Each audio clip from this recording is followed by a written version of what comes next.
Monsieur le Président de la République française, notre hôte, Monsieur le chef d'État et de gouvernement, Mesdames, Messieurs les ministres, Monsieur le Président de la Commission de l'Union africaine, Monsieur le Président du Conseil d'administration de Gavi, Mesdames, Messieurs les ambassadeurs, distingués invités, Mesdames et Messieurs.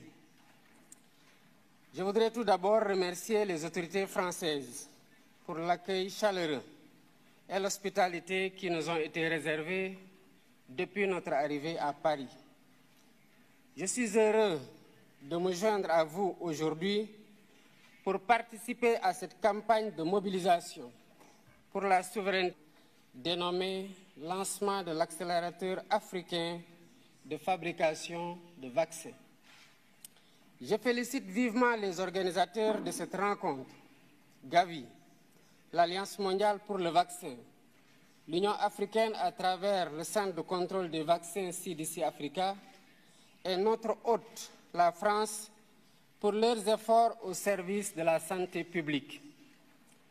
Par ma présence à ce forum, j'ai voulu exprimer mon attachement personnel à la santé et la place qu'elle occupe dans l'action de mon gouvernement.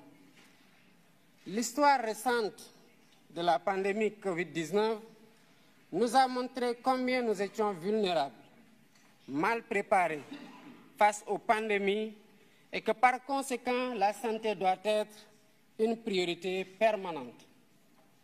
Il y a un peu plus de 4 ans, la Covid avait fortement bouleversé nos systèmes de santé et mis en danger les programmes de vaccination qui étaient alors relégués au second plan, devant l'urgence, évidemment, de lutter contre la pandémie.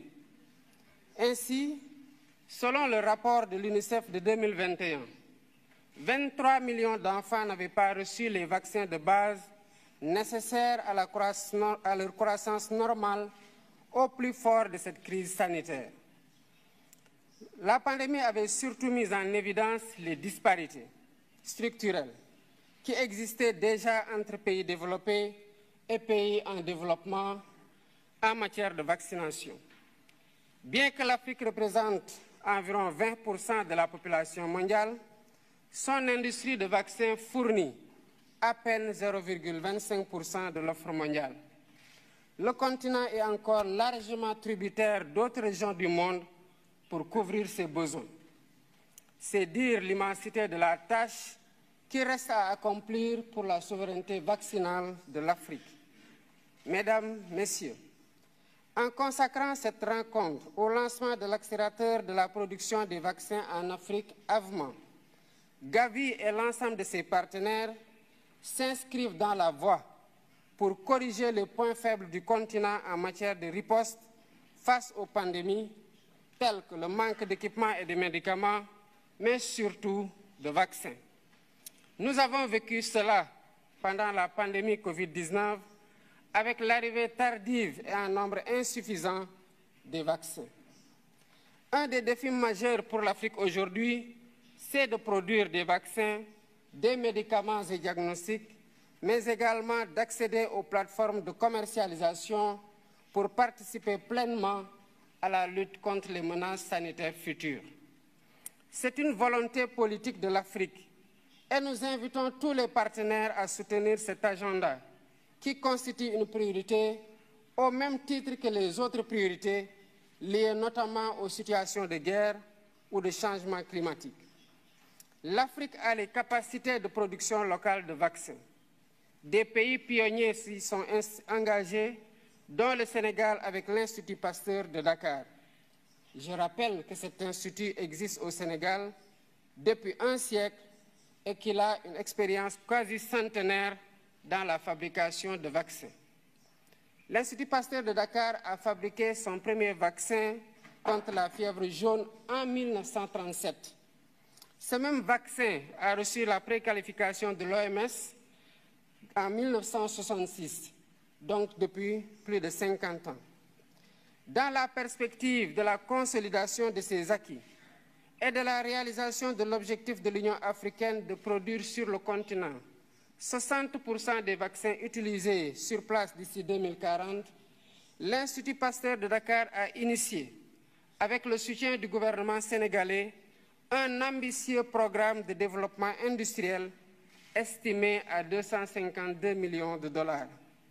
Ce programme vise à maîtriser toute la chaîne de valeur en matière de production pharmaceutique, depuis l'identification des besoins jusqu'à l'utilisation des produits par les bénéficiaires. La réalisation de ces infrastructures et l'acquisition des équipements sont en cours de finalisation. Le site du vaccinopole de Diamniadio, qui constitue une des entités de ce programme, aura une capacité de production annuelle de 3 millions de doses de vaccins de routine, épidémiques ou pandémiques, et utilisera les 3 plateformes technologiques dont l'ARN messager.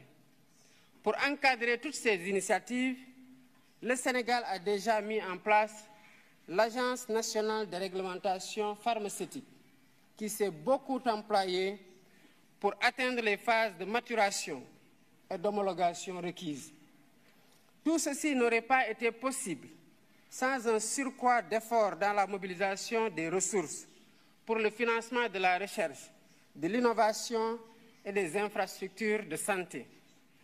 Je remercie à ce sujet les pays, institutions et organismes partenaires, au premier rang desquels figure Gavi, pour le soutien qu'ils apportent au Sénégal, en particulier dans les efforts de promotion du vaccin et de la vaccination. Notre partenariat avec Gavi, il faut le souligner, nous a valu beaucoup de résultats positifs. Merci, M. Barroso, pour ce soutien constant.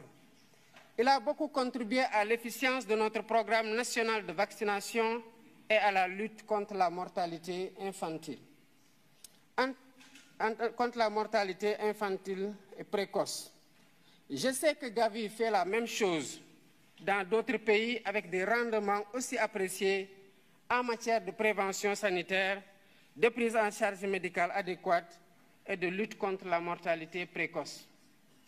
En tant que pivot essentiel de la solidarité et en reconnaissance des immenses services qu'il rend aux pays bénéficiaires, Gavi mérite le soutien continu de la communauté internationale. C'est la raison pour laquelle, en ma qualité de président de la République du Sénégal, je lance un appel à tous les pays et institutions partenaires afin qu'ils contribuent généreusement à la reconstitution des fonds de Gavi pour la période particulièrement de 2026 à 2030. Soutenir le financement de Gavi, c'est aussi investir stratégiquement et à un rythme plus soutenu dans la protection de nos enfants, des générations actuelles et futures. Je serai engagé dans cette campagne pour Gavi et je vous invite tous. Ensemble, mobilisons-nous. Je vous remercie pour votre aimable attention.